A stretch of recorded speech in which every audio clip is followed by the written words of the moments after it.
بسم اللہ الرحمن الرحیم۔ السلام علیکم ورحمۃ اللہ وبرکاتہ۔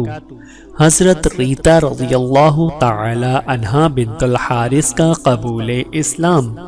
حضرت ریتا کا نکاح حضرت صدیق اکبر رضی اللہ تعالی عنہ کے ماموزاد بھائی حضرت حارث بن خالد تیمی سے ہوا۔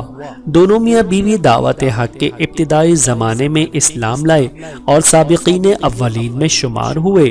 جب اسلام کے جرم میں مشرکین قریش نے اہل حق کا جینا دوبر کر دیا تھا، حضور کے اشارے پر مسلمانوں نے حبشہ کی طرف ہجرت کرنا شروع کر دیا۔ حضرت ریتا اور ان کے شوہر حضرت حارث بھی دوسری ہجرت حبشہ میں حبش چلے گئے۔ حبشہ میں حضرت ریتا کے بطن سے حضرت حارث کا ایک لڑکا موسیٰ اور 3 لڑکیاں عائشہ، زینب اور فاطمہ پیدا ہوئی۔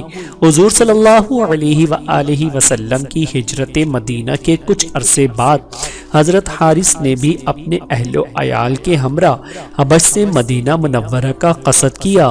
راستے میں ایک جگہ سارے خاندان نے پانی پیا۔ اس پانی میں زہر کا اثر تھا۔ حضرت ریتا اور ان کے چاروں بچے اس سے جاں بحق ہو گئے، البتہ حضرت حارث بچ گئے اور راہ خدا میں سارے گھر کو دفنا کر تنہا مدینہ منورہ پہنچے۔ حضور کی خدمت میں حاضر ہو کر اپنی رواد غم بیان کی تو حضور نے ان کو صبر کی تلقین فرمائی اور ایک دوسری جگہ ان کا نکاح کر دیا۔ حضرت ریتا رضی اللہ تعالی عنہا پر اللہ رب العزت کی کروڑوں رحمتیں نازل ہوں، آمین ثم آمین۔